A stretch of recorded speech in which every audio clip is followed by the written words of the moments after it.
Good morning. It is 8:42 a.m. on Monday, May 13th, 2019. It's also my brother's birthday. Happy birthday, David.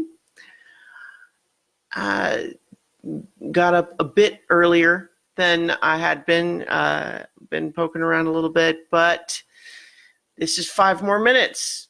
And so today I thought I would be talking about my reflections on the difficulty of ending stories. There are a couple of things that have this on my mind. One, of course, is Game of Thrones, which is coming in to the only one episode left after last night. I am not spoiling last night's episode yet, although if you want to hear my thoughts on the details of that, Beyond the Wall is going to be recording live later tonight, and we'll be talking about that episode in its entirety. But right now, all I'll generally say is that this is a big story. So, this is not spoilers. This is a big story with lots of moving pieces and subplots.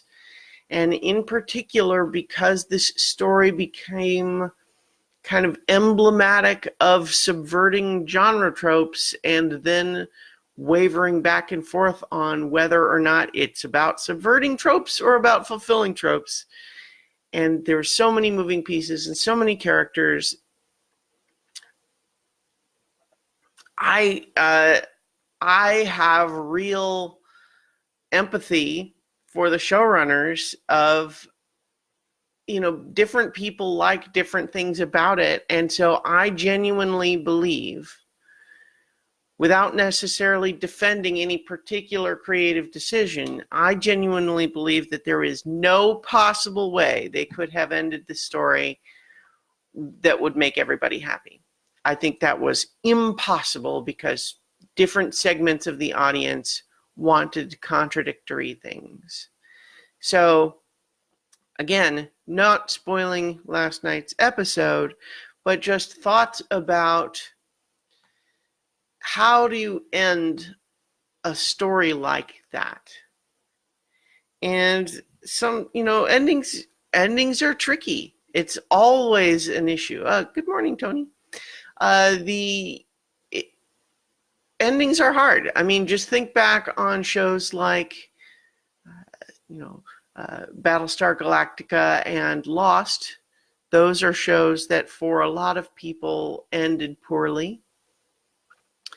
That were great until they kind of just ran out of steam and sort of cobbled together a mess of an ending is the way that a lot of people feel about it. I've spoken before about how I actually like the endings of those because those shows recognized early on in their last season that they were not going to be able to pay off both the character arcs and the plot.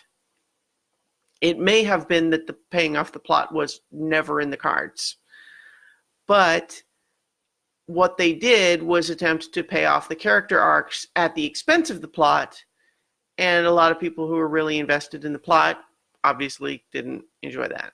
I was more invested in the characters, and so I felt satisfied even though the plot was kind of, all over the hand wavy at that point. But then you also get, endings like, say, The Sopranos, where they come into an ambiguous, tense place, and then this just cut off, where it's supposed to be kind of like Lady and the Tiger, like in the sense of, what just happened is Tony actually about to get killed? Is it just a matter of expressing the constant uncertainty that the rest of his life will entail? Maybe. I also played a game called What Remains of Edith Finch over the weekend, and this is a game that's very much in the vein of things like Gone Home, if you've seen that, where the gameplay, such as it is mostly just about exploring this big empty house and then learning kind of the stories of the people who lived there. And there are various episodic pieces within it where the gameplay changes to match whatever story you're learning about.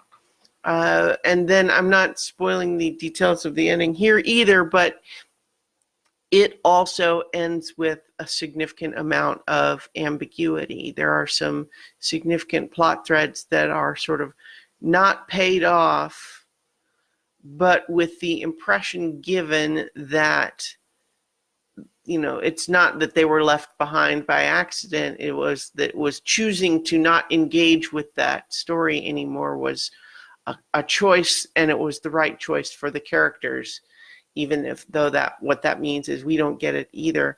And I'm mixed on how effective I thought that was. Certainly there's clever pieces of it, but overall, I guess what I'm just coming down to is ending stories is difficult, and I think one of the biggest reasons for that is that we don't have any real life model for ending stories, because real life doesn't work that way. Real life does,